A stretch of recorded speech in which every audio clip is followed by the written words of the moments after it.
For those of you who don't know already, I've mentioned it I think a couple times, I'm going to two-tone this cab. I'm going to paint the roof white, therefore I need trim on the back. So, obviously I took the paint off, I measured the old one and this one, and I put tape down where it's going to be, and then I took a marker and I just kind of drew on there so I've got a solid straight line. It's the straight side is where I'm putting on my little pins. And I'll show you, started on this side. So let me show you this first. Obviously this is the corner piece. You've got one bolt going through. Hang on to it right. And then kind of right here, there's a pin on the cab that goes right between those two extra pieces right there. And that kind of just stabilizes a little bit. And then, flip this around again, there's a pin that would go through right there. So, show you how to do this, how I do it anyway. So, get this in here, you know, make sure that you can kind of see that it goes forward right, and the way this is shaped, it should fit on there fairly snug, however it goes. And see, now I've marked on here, and don't be afraid to mark on chrome, it'll clean really easy. So then I'll take a little mark, I'll put a tick mark above and below, I'll connect that line, and then where it crosses here is where I will put that pin. There's one here already marked out that goes on here. That's how I'll get the pins for these. These two are the critical ones. The rest of them are just kind of evenly spaced, so the clips help hold the long piece of trim across the back. So, yes, if you've never done that before, you know, go ahead, put all those pins on. I'm welding them on with the not the spot welder, the Unispotter, because I've got the attachment for it. But if you've never done it before, go ahead and put all your trim on, make sure it fits right before you do any more paint work. I've done this several times. I'm pretty familiar with it. I'm not worried about it not fitting right. Even if it fits a little wrong, it's still probably better than what the factory came on some of these things. But it should be fine. And okay, I've got a couple left here, these things to put on. I do a couple at a time and let the nail gun cool off really good, because you got to touch, just about touch right there, and that gets really hot. They all have a circuit breaker, and the way I've been welding them on, just push them on there, hold the button until the circuit breaker pops, and then that should be good enough, because these will, every now and then they'll pop off no matter how good a prep work you do. So the better they can be welded on, the better.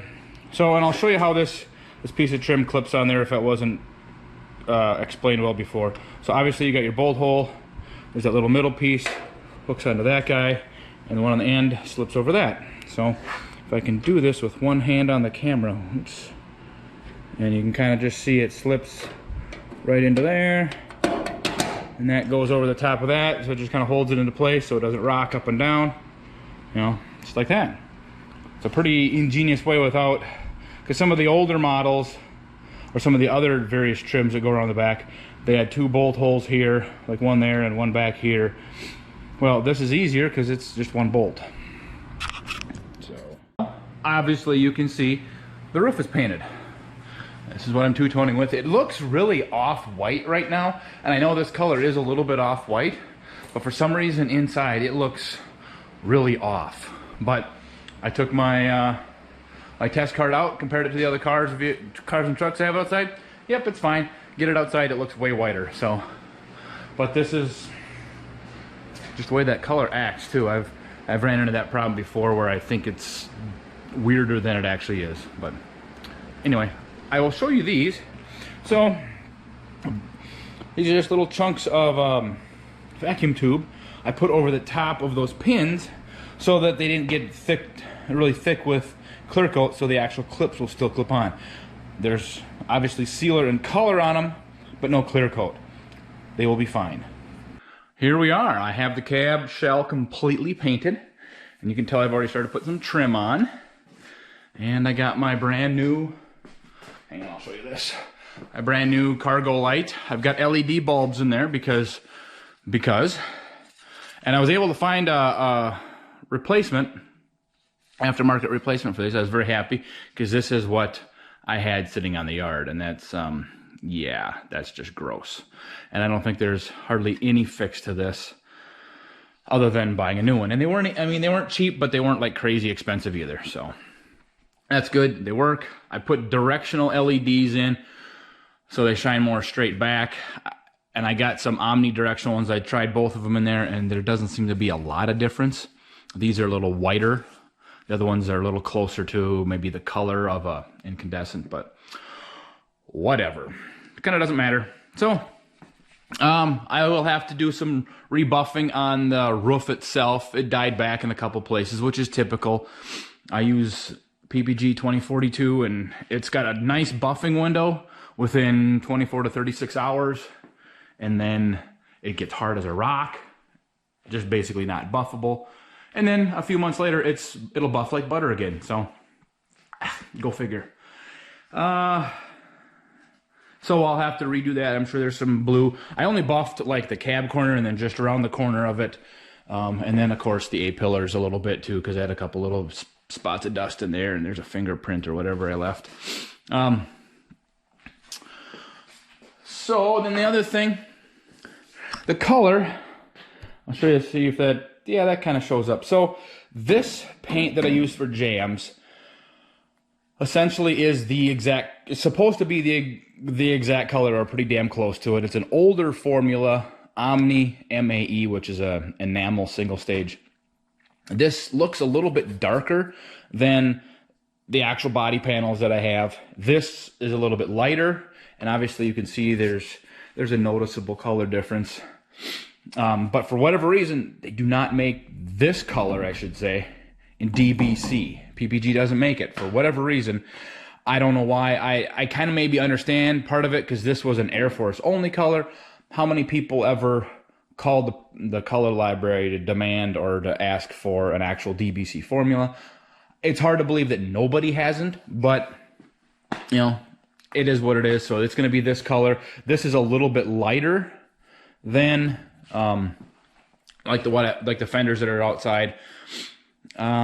So it is what it is. It's not gonna hurt my feelings one way or the other if it's a little bit light, because I think that's a really good looking two-tone right there. Because that white, it's the white they used from 74 all the way up through into the 80s sometime. It's the only white Chrysler had. Car, pickup, van, didn't matter. They had one white. It's kind of an off-white. Until you get it outside, then it looks a lot whiter. So, but, okay, so this trim. I'll show you a little trick with this stuff. So, obviously we know it's got one of these little, I'll show you, zoom that in for you. These little nuts. But they always have, from the factory, they've got a little bit of caulking or whatever you want to call it in there to help keep, so it mushes out and helps keep the water out. So, this is what I use. It's obviously a very dirty package. It's been around for a while. There's the 3M number. Called Strip Caulk. Always been referred to, every body shop I've been in, as Dum Dum. Why, I don't know, but it is. So I just string some out. This stuff is very malleable. Kind of string it out, coil it up, shove it in there, and I'll go bolt it on, and it'll mush out, and it'll help keep the water out. So, I think that's about it for now. I've got my gasket for my back window mostly cleaned up. I scrubbed it up. It still needs a little more cleaning with some actual chemicals to get the rubber looking black. I've got a back window that will hopefully maybe this afternoon be here. So, and then I'll just keep putting more trim on and other little things until I get to my doors this afternoon when it gets warm enough where I can actually do some stuff outside. Okay, a little quick word about fixing some trim that's got some dings in it. This is obviously for the back of the cab. The way I do it, I mean, it's not going to come out perfect, but it's going to be better than what it is. I'll give it a light polish so you can see everything, and then I'll go through and I'll just hit everything with like a Sharpie, all the little dings, so I know where I'm at, so I know what needs to be worked on. And then flip it over and put it on a towel so you don't put any scratches or whatever from the other side, and that also helps so you don't put any sharp dents from the inside out. And then a lot of times what I'll use my body hammer. Wherever the dent is, I'll lay it on top of there, and then I'll hit it with another hammer, or in this case I've got a finger hammer. Just light pressure. You can always do it again, do it a little heavier, but you can't go backwards if you hit it too hard the first time. And the other important thing, which I just kind of remembered, is, here, if I can show you this decent. I don't know, that's not really not going to show up. It kind of does. So make sure this edge, this face of your hammer, or if it's a screwdriver, whatever you're using, is nice and smooth and doesn't have any nicks and burrs in it itself, because otherwise you'll just transfer those right into your chrome, which I already did a little spot, but it's not bad. So I think I'll survive. And the nice part about this particular piece of chrome on this era Dodge pickup is this is the same shape as they put on all the rest of the body panels. So the fenders, doors, boxes, tailgates, cab, this profile is the same. So if this one, if I decide that this just isn't good enough or I find one better later, I can just cut it to the right length and slap it on. And of course, the only way I'm going to find one this long is off of a box. And every now and then you'll find one on a box that's perfectly good, except one end is all crinkled up. Well, save it. You can use it for something else. That's about it for now for trim. I'll get it done, get it put on, and off to the next part of the project.